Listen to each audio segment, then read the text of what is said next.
Ladies and gentlemen, hello and welcome. Wait a second, why is the outro music playing? What is this shit? Who runs this steakhouse? Hi everyone, welcome one and all to the Mr. Warren Hayes Show. I am none other than Mr. Warren Hayes, and there's a lot of stuff going on this evening already. Oh man, hey, you know what? It's Monday night. No, it's Tuesday night. And we're talking about SmackDown Live here on the Mr. Warren Hayes Show because it just finished a few minutes ago, approximately 37 minutes ago. Today being January 29, 2019. Man, that was a wild show tonight. It was a wild one. There was so much crazy stuff going on. We got a lot of stuff to talk about. Did my squid just fall? My squid fell. My squid fell. For those of you watching right now on youtube.com/Mr. Warren Hayes, my squid fell. Why now? But it doesn't matter. The show must go on.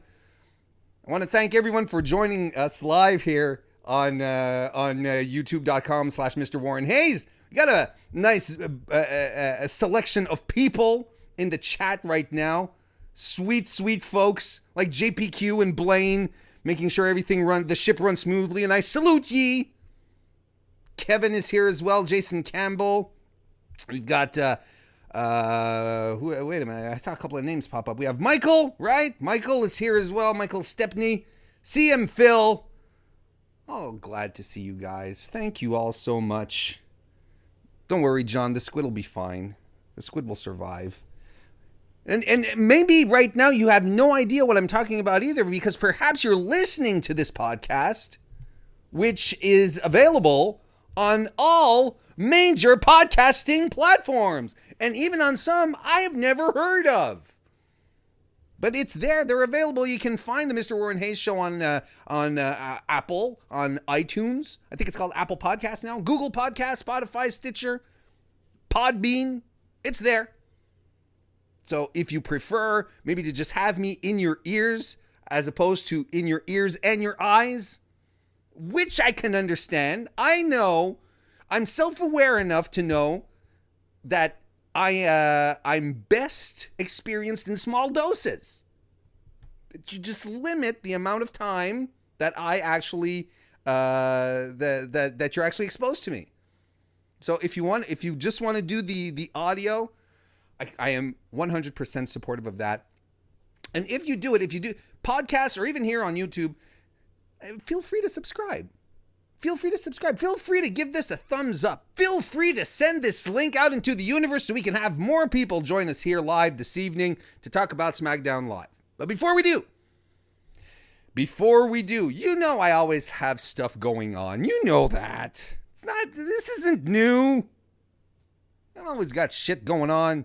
Tomorrow, Wednesday, 205 Live, NXT UK recap show happening over on FightfulSelect.com, the premium service to Fightful.com.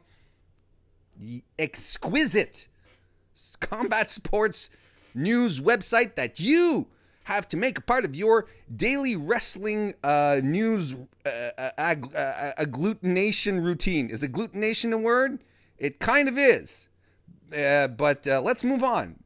Fightful Select is the premium service that accompanies Fightful.com. So at the very, very low entry price of $5 smackaroonies a month, you can get a whole bunch of extra podcasts, a whole bunch of extra content, some scoops, some previews. You get my 205 Live NXT UK recap. You get Sean Ross Sapp, who does the Fightful podcast, exclusive there, where he gives his thoughts and opinions on the news, stuff that he doesn't necessarily cover. He talks about rumors that he's heard, stuff that he doesn't cover officially. It happens there. It's always good. Good times. You have Steven Jensen now over the weekend who does the Weekender, covers non-WWE programming. And then there's retro pay-per-view reviews. There's dark match commentary. Look, folks, I'm already out of breath. Just go do it, all right? I'm turning blue in the mouth. Just go give Fightful $5 and get all the stuff. All right? It's just that simple. So you know what? My week is pretty much going to be done with that. Yeah, that'll be pretty much it. After tomorrow, then we'll be back next Monday for some more recapping. So that's all really exciting. I think this weekend though, it just popped into my mind. I believe, and JPQ in the chat, feel free to correct me if I'm wrong, but I think this weekend I am going to be recording a podcast with Omega Luke from the Omega Luke podcast. JPQ and I are being invited on his show. We're going to debate a wrestling-related topic. At least I assume it's a wrestling-related topic. We'll be recording that on Saturday. We'll see when old Omega Luke will post that. I'm looking forward to doing that. Omega Luke's a cool guy, has a nice show, a fun show. And if you want to know when it's posted, well, just follow me on Twitter at Mr. Warren Hayes, and I'll let you know when that happens. And don't forget, over on Fightful.com, the Division podcast, Kristen Ashley, editor-in-chief of Diva Dirt, she has a women's wrestling news podcast. She had the second edition done recently, just last Saturday, I think so. And it's up there. It's on Fightful.com. You got to check that out. She invited me over as a panelist along with Laura Morrow, who's been on this show with the NXT UK Takeover Blackpool Prediction Show. It was a fun time. We talked about a lot of great topics. And Eva Marie.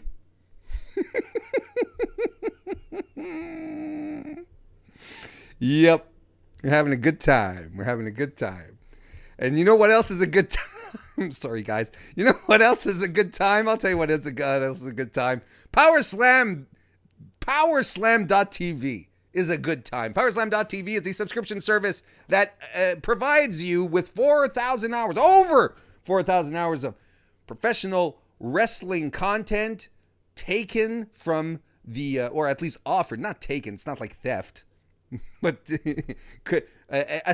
bringing together for all sorts of wrestling content and matches from independent wrestling promotions.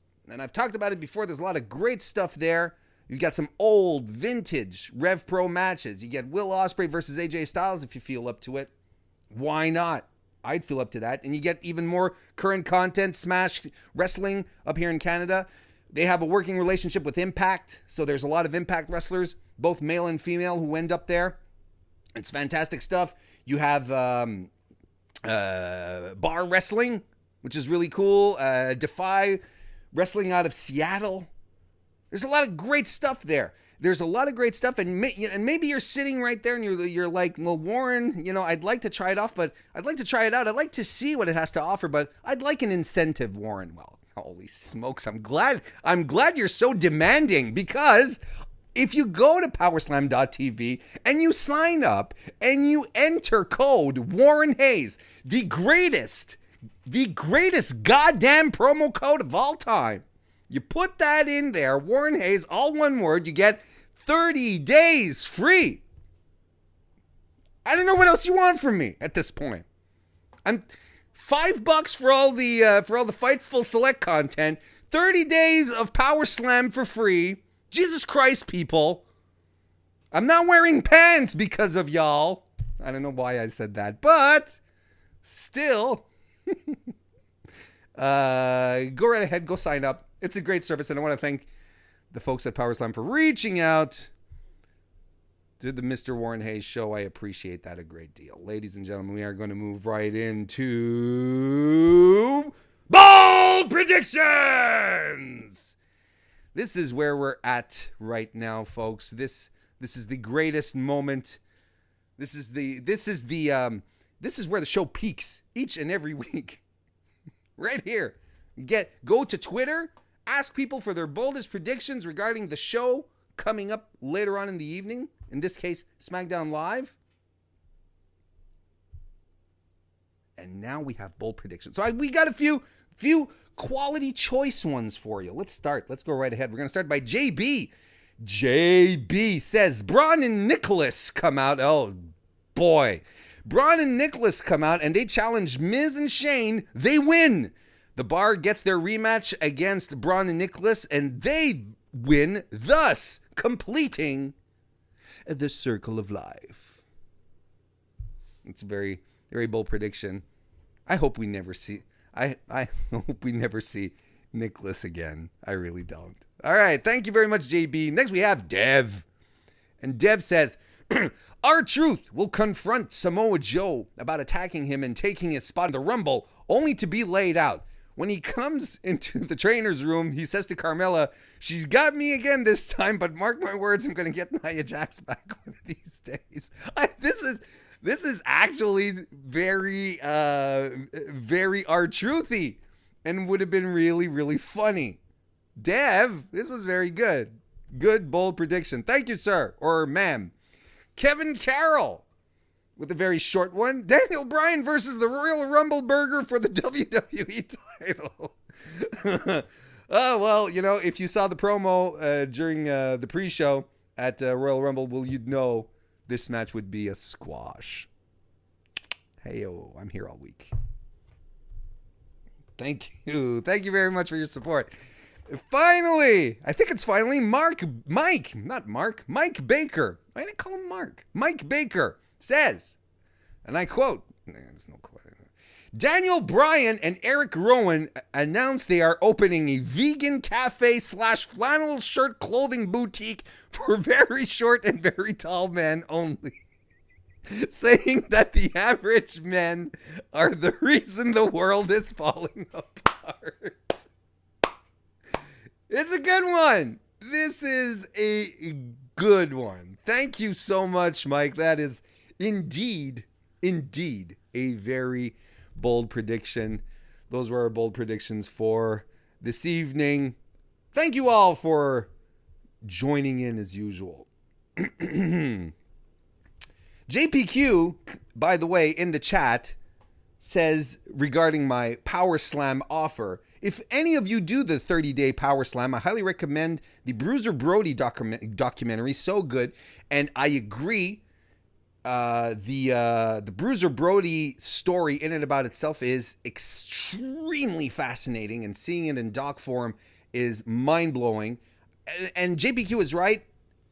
It's worth getting the service for free just for 30 days just to check that out. It is fantastic. It is really good. So there we go. And Hitman 1116 says, we want the world war and give it to us. When I was saying, what else do you want from me? Well, you know, there's only so much a humble, good-looking Canadian can do. Hey, before we get into the actual SmackDown show, I just want to touch on Dean Ambrose for a second, very, very quickly, because that's all the news. That's pretty much everyone's been talking about today. The first major WWE superstar to ask, or at least not renew, leave the company under this new era of AEW super competitive talent acquisition era. I'm sort of stunned that a lot of people think that it's a work.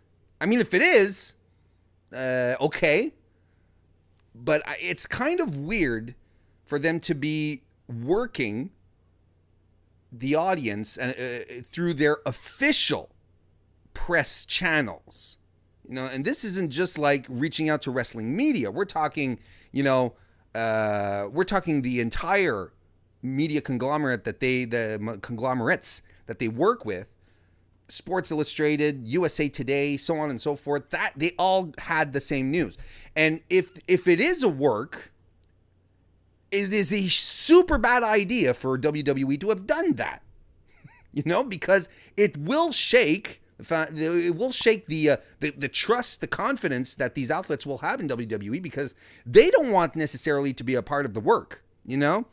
Maybe outlets like Sports Illustrated will do the work, or ESPN, you know, they'll toe the line a bit because maybe they're a little more in on it. Maybe that's part of their understanding that they have, they being WWE and ESPN, for instance. I'm just tossing that out there.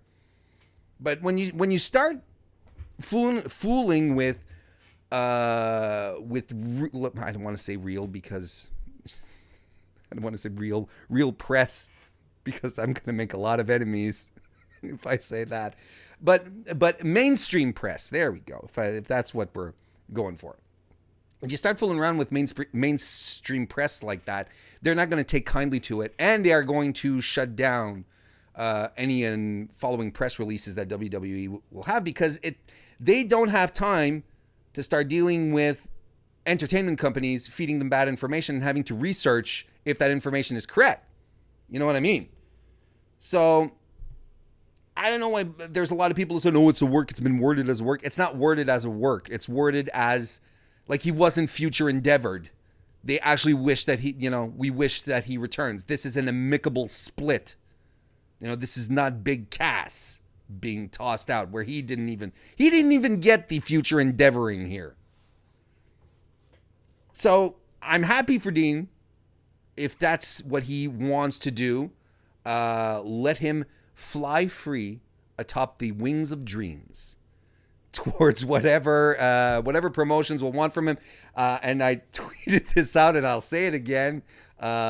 He wherever he ends up, he will be treated and welcomed as a superstar. And I do not mean that in the WWE sense. I mean that in the Oxford Dictionary sense of a superstar. He's going to be fantastic. It's going to be fantastic for him wherever he ends up. And, then everyone starts saying, well, what about Renee? Well, Renee can have her career. She's not attached to the hip of her boy, her man. She can do whatever she wants. Doesn't mean that because Dean is leaving that she has to leave, that she can't keep her post. Oh, there's going to be heat on Renee. Why? There's no heat. There's no heat. If you read just like I said in the wording of the press release, is that we hope Dean comes back one day. There's zero heat. The one positive that comes out of this is that we won't have to sit through another Shield reunion, guys. Not for a while.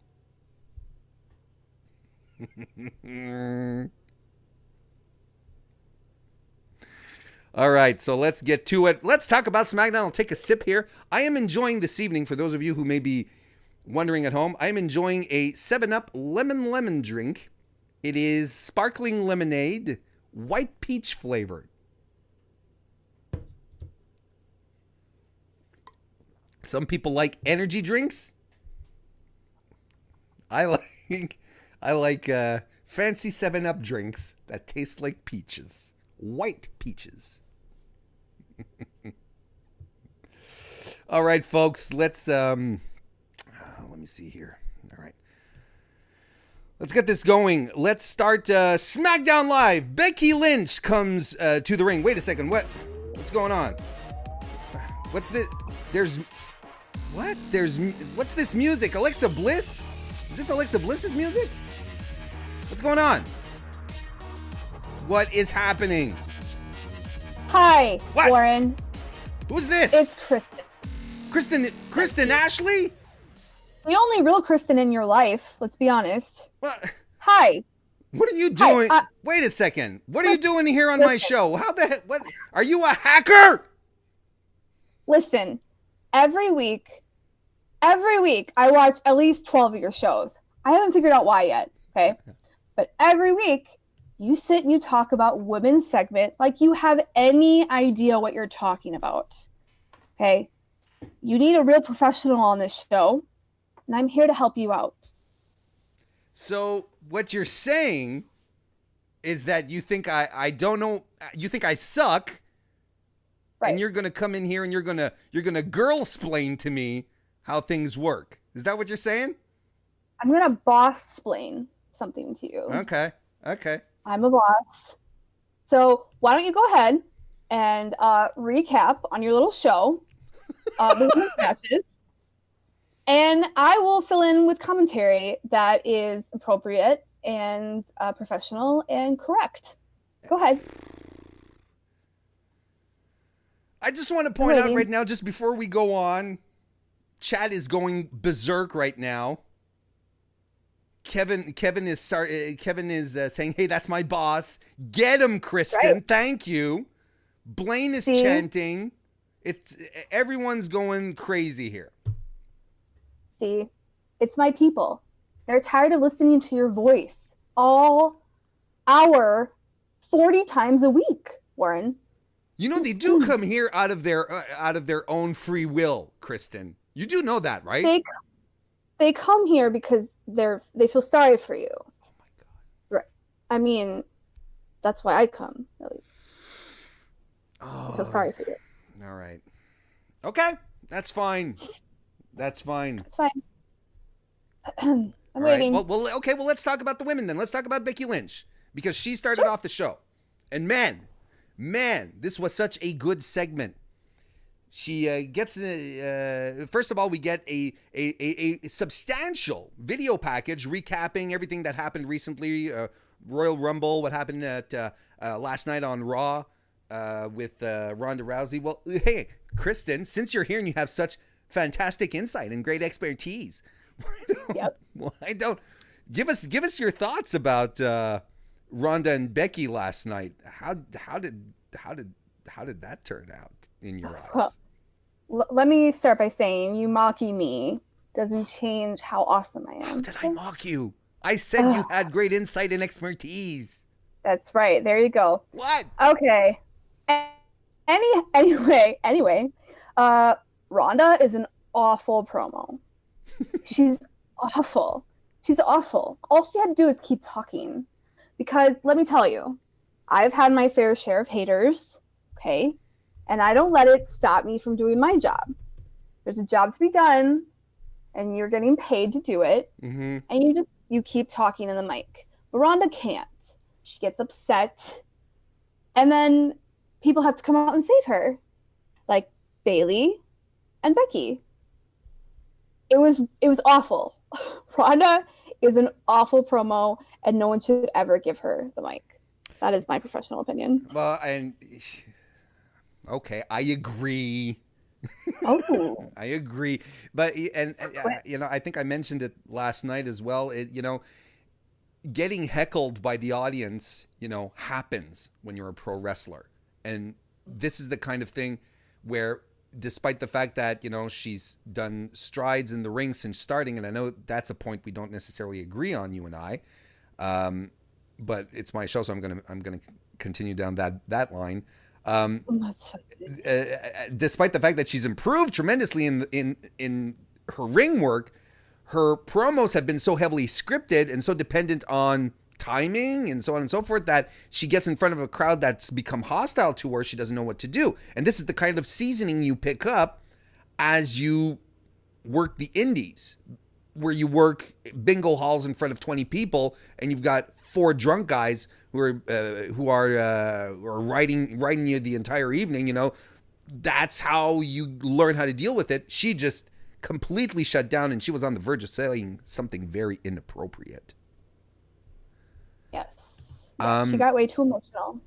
Yeah. Agreed. Yeah. Yeah. So Becky's in the ring, and Becky cuts one of her magnificent man promos. The man is what I'm trying to say. She says she couldn't resist looking at Ronnie in her little eyes again. She understands how different both of them are. And she says, I didn't, she said that at the start of the pay-per-view, when I lost at the pay-per-view, I didn't, at the start of the pay-per-view at Royal Rumble, she means I didn't go away and crumble and start crying. I went back out there and won the Royal Rumble on one good leg, and the crowd is hot. The crowd is hot for Becky. That's all they chant. Becky says she also adds that she is proud to have worked her way, to have come from nothing, to have slapped all the heads that she slapped on her way up. And he says her most proud moment, she's most proud of working the pre-show one year at WrestleMania, then the next year being in the main event. And I don't know what you think at this point, Kristen, but That's something that I felt Ronda was a little off base with last night. Because Ronda was saying she had pointed that out as a bad thing, Whereas, like, shut up, Ronda. This is a good thing. Yeah, heaven forbid you have experience in wrestling before you actually get to a wrestling ring, right? There she's right. Like, if you look at Becky's backstory, she really had to fight. She started out really young with her brother, fought to even get invited, and she just kind of invited herself, and then got injured, had issues with alcohol and drugs, and left for a little while, and then decided to come back. I mean, she really struggled with her path. It wasn't, oh, hi, we're WWE, and we're going to sign you because your name is recognizable. Now, I'm not saying that Ronda didn't put in work to get where she was, but if you're just talking wrestling, then yeah. I mean, Becky's got her beat by a long mile. Everyone in the audience is eating this up. Gotta tell you, so am I. You deserve it, Chance. And she says there's one thing that I saw in Ronnie's eyes, something that I don't have in my eyes, and that is doubt. I will break your arm in front of the world, and that is the cue for the Queen to hit the ring. And she's smiling, she's applauding, she's being the great. She's pulling on some fantastic flair, disingenuous happiness here. She's fantastic. She says, "Congrats, Bex. You made it off the kickoff show." And there's Becky Chance. The Becky Chance keep on, and Charlotte acknowledges them. It's, yes, she deserves it. I'm so proud. Charlotte says, you weren't in the Royal Rumble match. You willed your way in. I guess you learned something from me, Becky. You became the man thanks to the lessons from the Queen. And Charlotte is very happy that she could do all of this for her, Becky. You're welcome, Becky. And then Becky sort of is standing there. She sort of lifts the microphone slightly to her lips and instead just uncorks a straight fist right in the mouth. That was such a punch. Such a punch. They have a pull-apart brawl for the next following minutes. And I love me a good pull-apart brawl. Becky and Charlotte, this isn't the first time they do it, but it was fantastic as always. Now, I really like this segment. I thought it was on fire. But the question that we have here is, what are they setting up, Kristen? Because on one hand, you still have to entertain a promo, not a promo, but a program with Becky and an opponent leading into WrestleMania. We still have 2 pay-per-views to go before we get there. But then there's this rumor going around that that they're thinking about adding Charlotte into the main event, or at least into the Becky Ronda storyline, and making it a triple threat. What are your thoughts on all of this? Well, I wouldn't be surprised if they do a triple threat, because that seems to be a specialty with WWE, to throw in more bodies than needed. If you believe the rumors that Rousey's probably going to leave to start a family, then there's got to be somebody for Becky to fight. So why not start a feud this early with Charlotte? And I mean, it's been going on for quite a while, but I mean, that's really the only other person right now that Becky would have a believable fight with on the SmackDown roster. So why not let her continue this feud? Because let's say she loses and Ronnie wins. Well, then you still have to have somebody to fight with on SmackDown. So, I mean, they could just be doing some future booking storylines. But yeah, I wouldn't be surprised. I kind of hope they don't. I mean, I loved the promo, and I think Charlotte is gold. She's gold. She's so good. She's so bitter here, and you can feel this like seething hatred, like, you stole my spotlight, you stupid bitch. Like, she's just seething with it, and it's great. And then she turns it into, you're only here because of me. Because, for a long time, Becky did live under the other horsewoman's shadows. So it's pretty fantastic. I agree. Yeah, I wouldn't be surprised if it's a triple threat. Well, I'm kind of hoping it's not. Of course, I think we might be reading a little too much into it. In chat, let us know what you think about this. What would you like to see at WrestleMania? Do you want the triple threat? Do you want just Becky and Ronda? I understand your point. You're saying that you wouldn't be surprised, but I'm getting the vibe that I'm getting from you, Kristen Ashley, is that you wouldn't necessarily care for the triple threat. We don't need to overbook every match that the women are in. That's true. It's already bad enough. That's true. I really see this as a short form feud, or at least something to keep Becky busy. Because and here's something that comes to mind, because we cut to commercial. Well, actually, a little later on, a couple of commercials later, Becky is leaving the arena without being checked out by medical staff. She doesn't want to be checked out, and commentary puts over the fact that maybe she might be a little more injured than she's letting on, because she's still selling the injury from the Royal Rumble. She was still selling the leg tonight, and she was still hobbling on it, and Charlotte was still mocking her. At some point during the brawl, she was still laughing at her. So, I kind of feel that this might be a story leading into WrestleMania, that Charlotte might aggravate this. You know what? It's really, really curious. I don't know exactly. I wouldn't be surprised, but I think we're also reading a little too much into it, and I really think they're just going to give Becky a little something to do while waiting to move on. Chat here says, Blaine says, hell no to the triple threat. This chat has already confirmed for the masses that we want Becky versus Ronda. Let me see here. Yes, Jason says, yes, give me the triple threat. That's all he wants. CM Phil says that he doesn't want the triple threat, but he does think it's going to happen. Michael says no triple threat in all caps. So that, Kristen, that's serious business.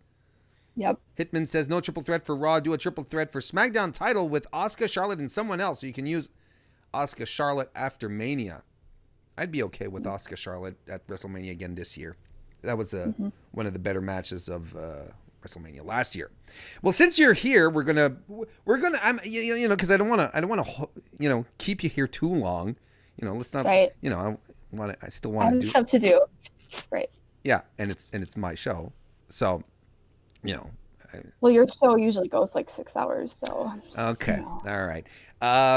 So we'll jump ahead a bit, and we'll talk about the other women's segment that we got, which was Sonya Deville and Mandy Rose backstage that declare themselves contestants in the Elimination Chamber, Women's Elimination Chamber Tag Team Championship Tournament finals. I don't know what you call it anymore.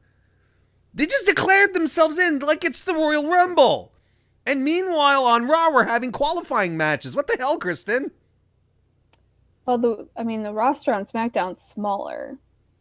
I don't know that you can have qualifying matches on SmackDown. There's not a lot of women on that roster right now. Well, then why do the qualifying matches on Raw then? Like, why don't you just do the declaring thing? Well, there can only be 3 on each.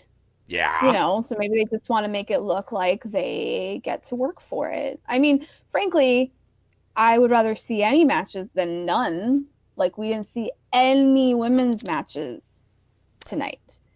That's a very good point. All the women did superbly on the mics. We even had Lana and Carmella doing really awesome on the mic.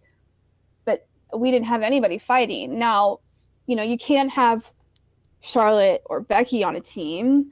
I don't know if Lana's really hurt or not, but it seems like she's back to valet status. I mean, there's not a lot of women on that roster to begin with. So, I think what's going to happen is they're just going to declare themselves because there's probably only 3 to begin with. CM Phil in the chat says, you know what? Use jobbers, damn it. And he's not entirely wrong. They could just pull out a pair of ladies from anywhere and just, oh, we open up this opportunity to everyone kind of bullshit. But well, but then we still know who's going to win. But then you get your match, Kristen. Well, I understand, but then we get a 10-second squash match. Does it have to be 10 seconds? Well, usually. And is it a squash match or is it a showcasing match? Is it one where you showcase your star's strengths? Kristen? We have a really disgusting storyline going on with Mandy Rose to pay more attention to than actual wrestling. You know how it is. Yeah, okay. Yes. All right. Well, let's talk about that disgusting storyline. let's jump right in. Mandy Rose is playing the victim card. She's saying it's not always easy being me. She says that you're one of the fiercest teams on the planet, and people always try to knock me down. And then I can't remember who's interviewing her. I'm sorry, but she, asks, well, why do you hate Naomi so much that you want to ruin her marriage? And they pull out footage of Tough Enough from 2015, where she competed in, and Naomi was a judge, I guess, or a trainer. And Naomi was calling her out, calling her weak, and demanding that she be splashed. Now, Mandy, cut back to Mandy, and I have to say, I thought this was funny. She says that, she felt so bad being called out like that by Naomi that she went home and cried, and she cried, and she cried, and she kept crying. Her boyfriend was so sick of her crying that she left her, and that's why she wants to break up Jimmy Uso and Naomi, because Naomi broke up her relationship.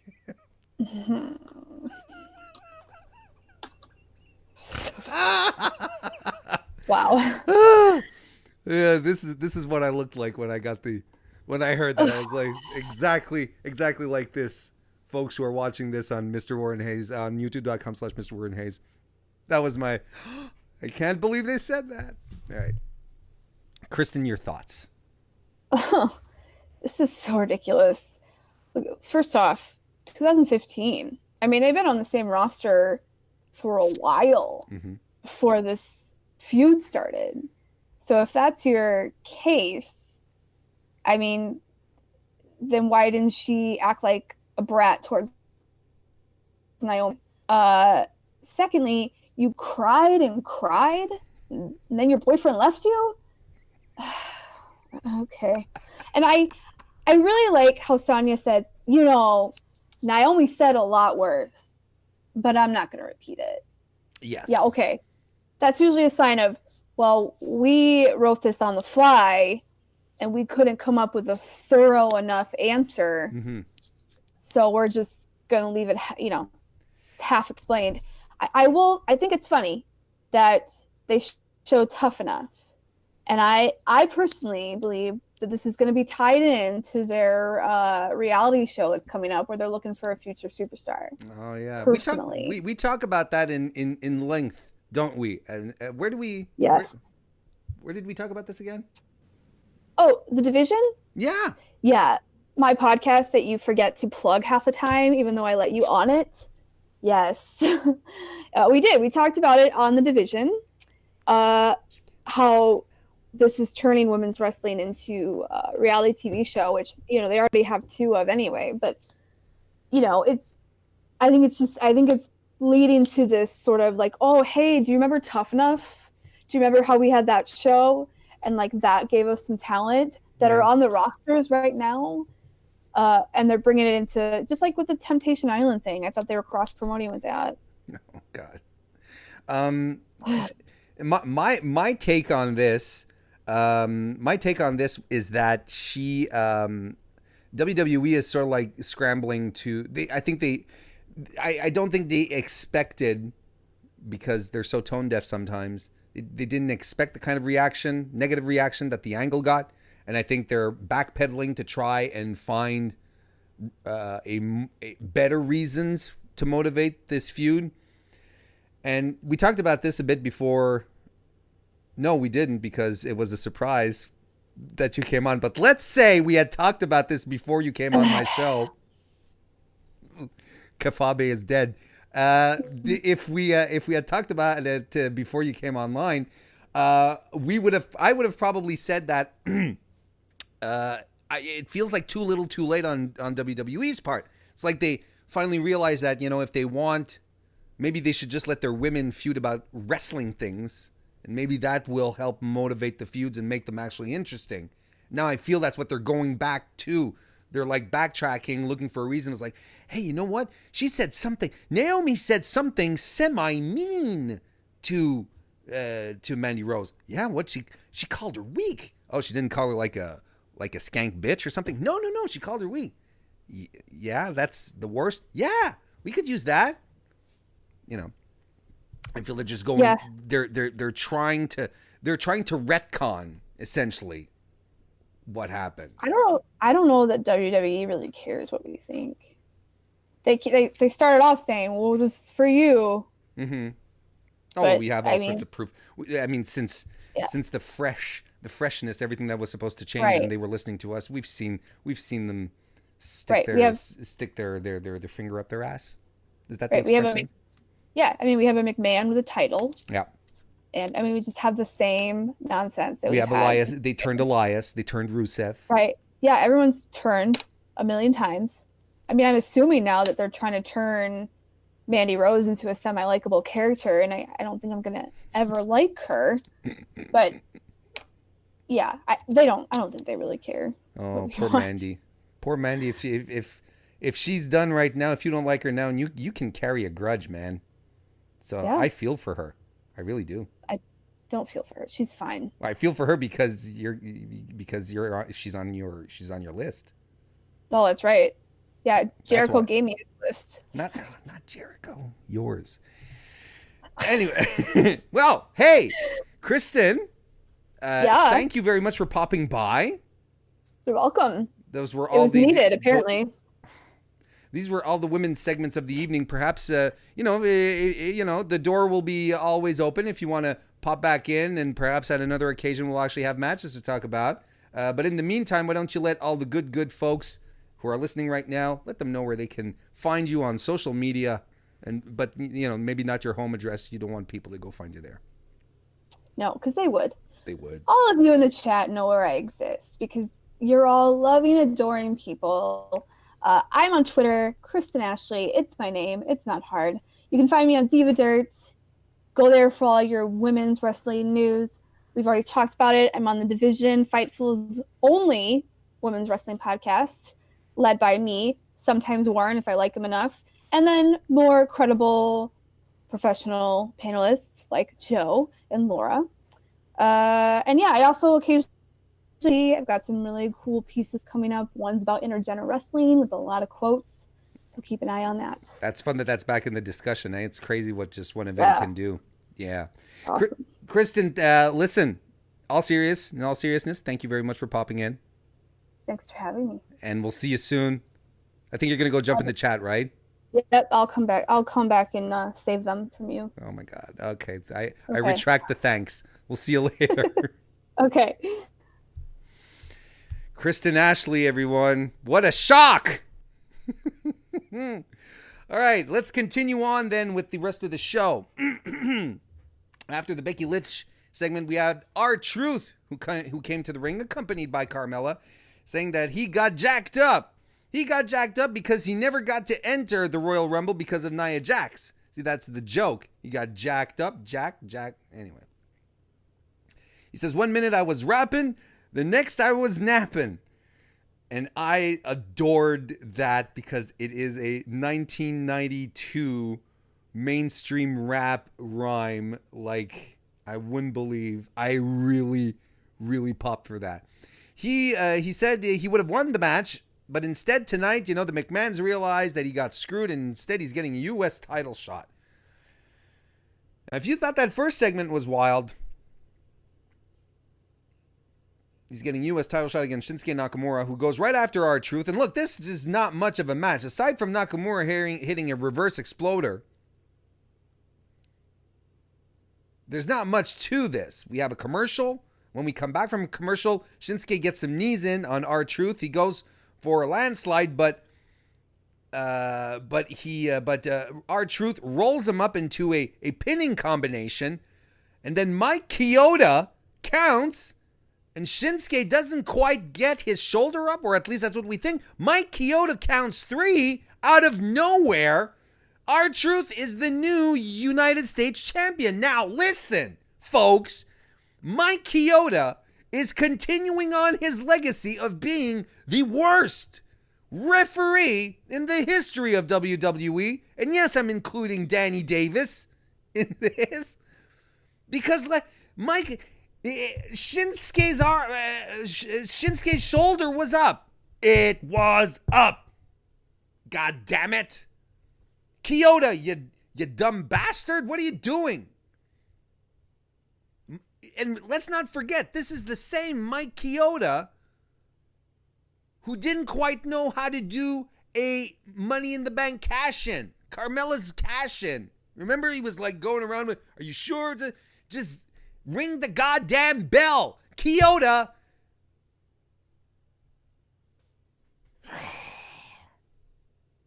I mean, right now, Chioda should go work for New Japan. He'd be right at home over there with New Japan refs. So we have our new U.S. champ. R-Truth is celebrating, but that brings Rusev out, accompanied by Lana. And he says that he deserves the U.S. title much more than R-Truth does, and he challenges him right now. And they have a face-to-face confrontation. R-Truth and Rusev, Lana and Carmella, and they start jacking at each other, jaw-jacking. And Carmella and Lana are really laying into each other to the point that Carmella shoves Lana to the ground. Now, be careful, Carmella. Be careful. You know, Lana might have had wrestling training, but, you know, you wouldn't want her to fall to the mat from a shove and, you know, dislocate her hip or break a rib or two. You know, she's a pro wrestler, but oh, what a delicate flower she is. There's a shoving match between the dudes, and R-Truth concedes, says, put my bell on the line. He tells that to goddamn Mike Chioda. Says, hey, Mike Chioda, you blind son of a bitch, make this match happen.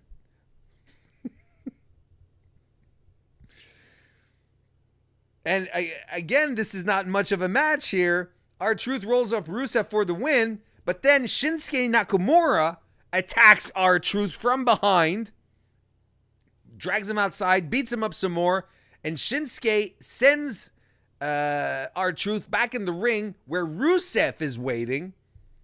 Then Rusev starts beating up R-Truth, and then they gang up on R-Truth.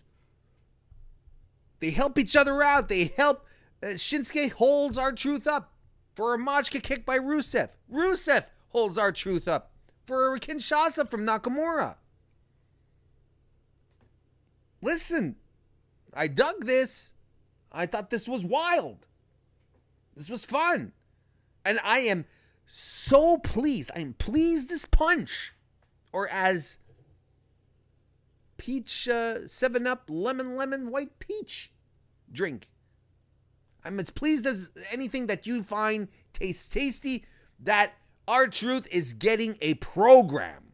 A true to form actual program, not just come in and do your comedy bits, make us feel good, make us laugh. No, they're doing something with him because he got himself over. That's good. The guy is still in great shape. He connects with the crowd, and he has been doing fantastic fun work with Carmella. So I'm for this. The question here that I find really strange, and I talked about it with Kristen Ashley, they turned Rusev just like they turned Elias out of nowhere, right? I mean, these were two guys that had been had been positioned as heels, but then the audience organically wanted to cheer for them, did the face turn, and now they're turning them heel again. And I think in both cases, there's an argument to be made that, and Elias, I talked about this last night on Raw, but I think the same thing applies with Rusev.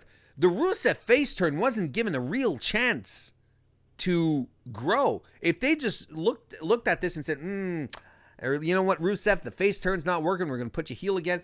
They didn't give him anything to do. Didn't give him anything to do. That's the same thing with Elias.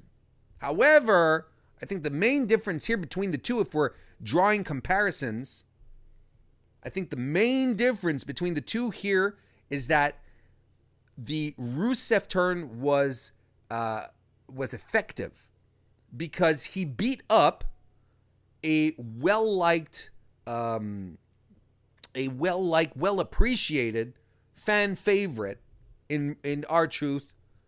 You beat him up, and especially with Shinsuke, who has been a heel for a while, they gang up on him. It's super heelish. He got the heat. Whereas Elias, well, he beat up two old dudes. Jeff Jarrett, arguably, never really been over.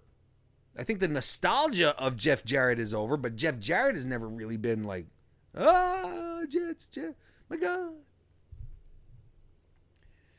You know, and he's old. And then old Road Dogg. I still think the Elias heel turn is a bust. It's really strange. Next, we have Rey Mysterio versus Samoa Joe. Or do we? Because Zelina Vega comes out and she starts talking to Rey, who's already in the ring. She says that she knows Rey got her barred from ringside last week. You know, do I distract you from your match? And she does one of these, you know. Do I distract you? You know, she's sort of...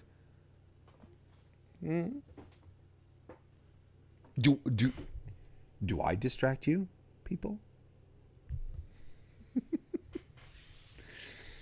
But the point here is that, you know, there are all these distractions allows Andrade Cien Almas to attack Rey Mysterio from behind. Goes for the Eddie Guerrero's three amigos, but the third one is countered by Rey into an enziguri. The 619 is blocked and Rey eats the hammerlock DDT. And Andrade is looking hella strong, folks. That was so good. It was a good moment. I really liked it. And I really like the idea of them pushing forward with this I really like the idea of them pushing forward with a Rey and Andrade feud. But man, we've already seen so much. Like what's on the docket? What's next? We've already been spoiled with these two. You know what I mean? You know, you never know. You know, they can come together. You know, maybe just backstage, you know, it becomes a challenge, you know, and someone sets out a challenge in front, you know, towards the other. It's like, well, maybe we could do better. And they accept the challenge. You know, it's like, maybe, okay, well, what can we do next? How can we bring this to the next level? So challenges are good. Being challenged sometimes is good.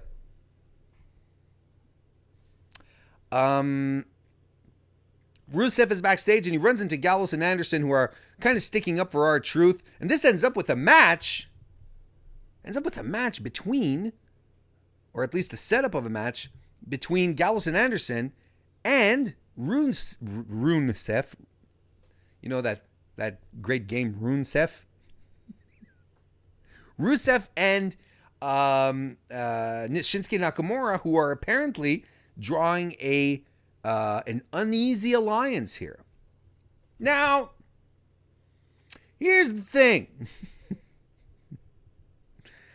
I feel like that's one of my unwilling catchphrases. Here's the thing. Why are we putting two singles guys, again, in a tag team to do tag team things when we already have tag teams? When we have extremely talented tag teams that could use this kind of push and attention to elevate themselves, such as Gallows and Anderson, such as Sanity.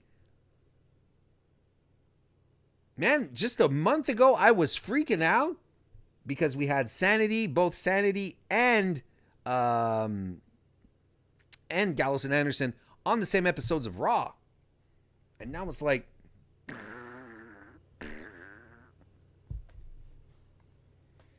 why are they always being relegated to the back? I don't understand. What's going on, chat? Jason Campbell says Selena Vega could distract him from anything. Daniel Price, hiya Daniel, says I want Rey and Almas at Mania, retirement versus hair. Down to the wire, man. Match. Rey puts Almas over, of course. That's what he has to do. But he knows his thing. Kevin Carroll picked up on my RuneScape reference. Thank you very much. Waiting for the Jason as well says waiting for the face turn with Andrade to team up with Rey. I disagree. Keep Andrade heel. He's so good at it. We have the SmackDown Live Tag Team Championship party with the best tag team in the world entering the ring with their newly won SmackDown Tag Team Championship titles. There's no party, no confetti, no balloons, says Miz. But Shane says, you help me bring to reality a childhood dream. How can I repay you, Miz? There's a moment coming up that you will never forget. But first, let's watch a video package on the journey that got us here. Let me go through all of that stuff. And he says, this is the motivational force.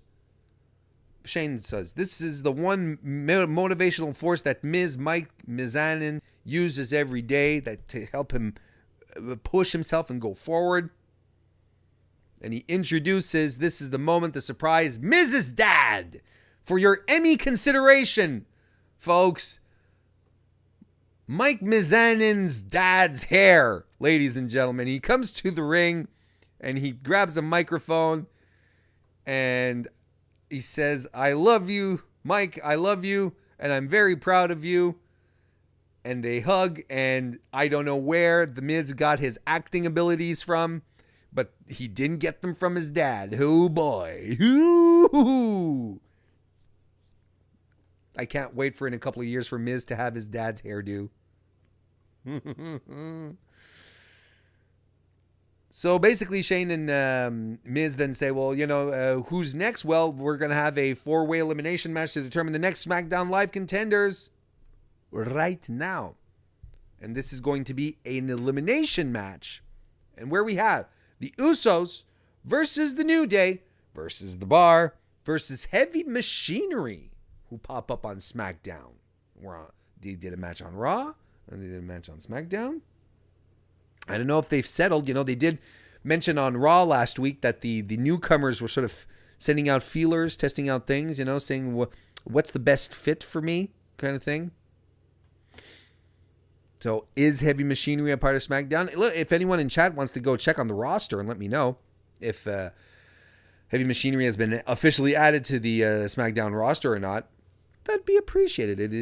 It'd give us something to talk about in the chat. Interaction. That's how it works, folks. Otis Dozovich starts out against Jey Uso. I think it's Jay. He starts off and he takes Jay down. Kofi Kingston tags himself in, and he being Otis, absorbs Kofi's offense and then sits on him. Kofi tags Big E in then, and they both run the ropes with some clotheslines, but Big E can't get an abdominal stretch on Otis because he's a very rotund individual.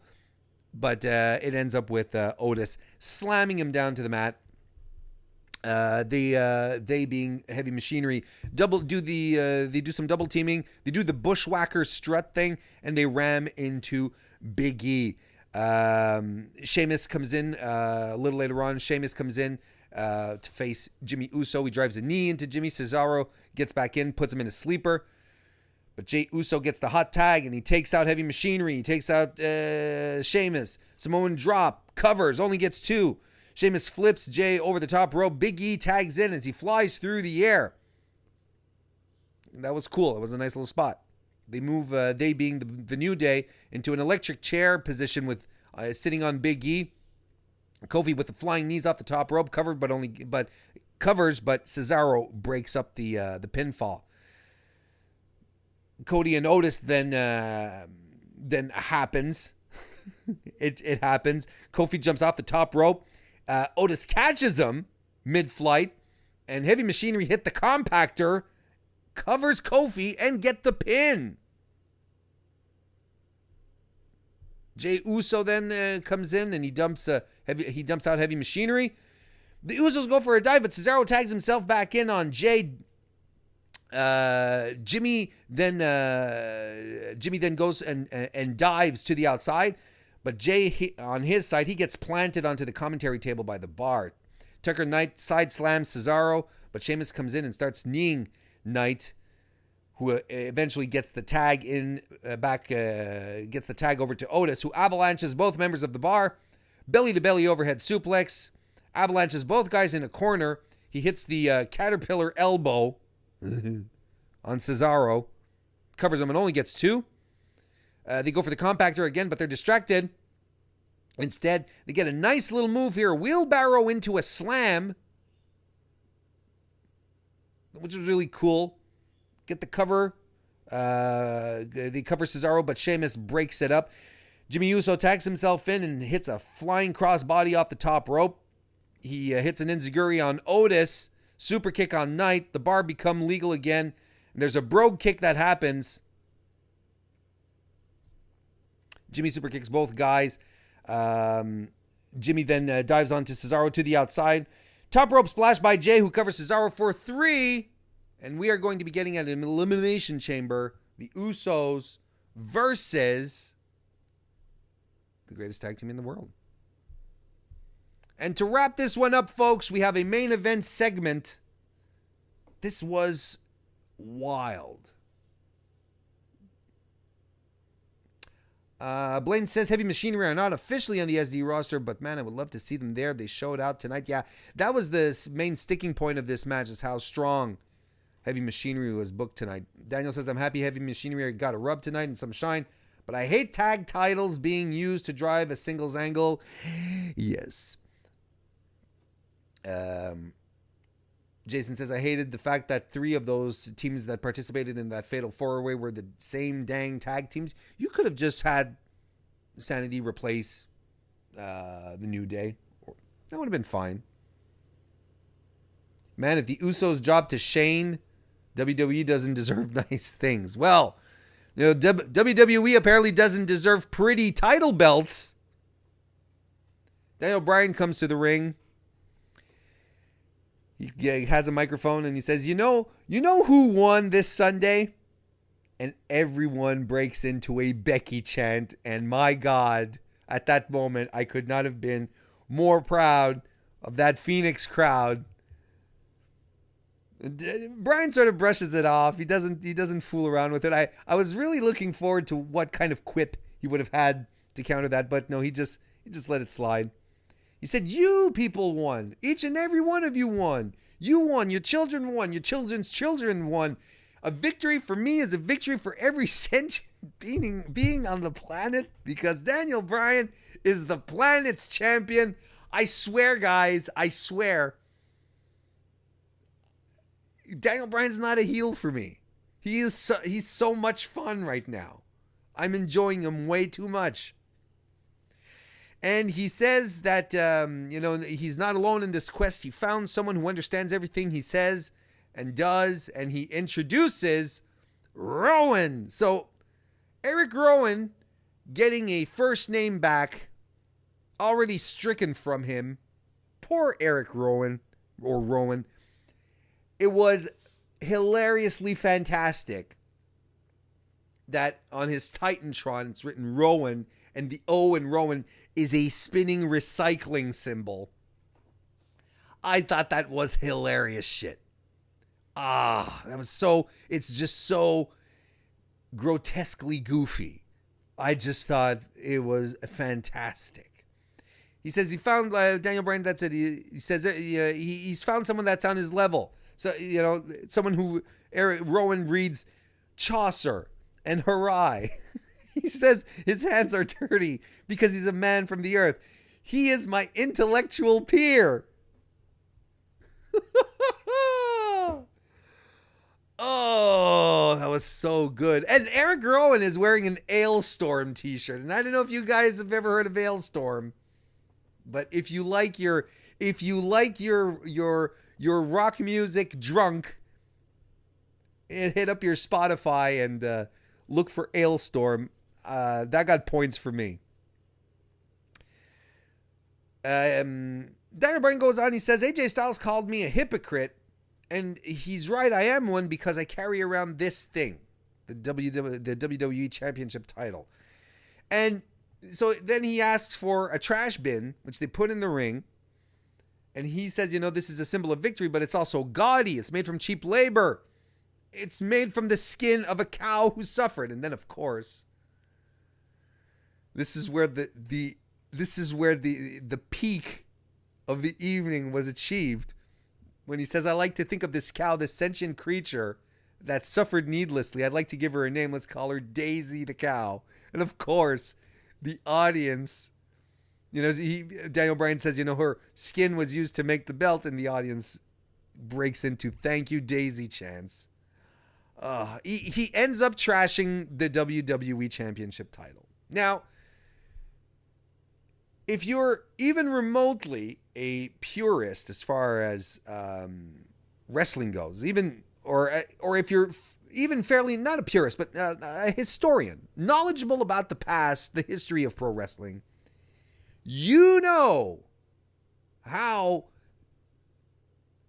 how big a gesture, how severe a gesture this was right here, to take a belt and toss it into the rubbish. That's not something to be taken lightly. That's a bold move right there. So he trashes the belt, and the audience gets into a goodbye Daisy chant. Oh, they were just eating the shit up, and basically Eric Rowan had a sack with him. I forgot to mention this. And inside the sack is Daniel Bryan's new title. And it is spectacular. It looks terrible, but also fantastic at the same time. It looks like someone on Etsy made it and they ordered it. It is, it couldn't have been any more perfect. And he says it himself. It's made from 100% organic hemp, made from the wood of a fallen oak.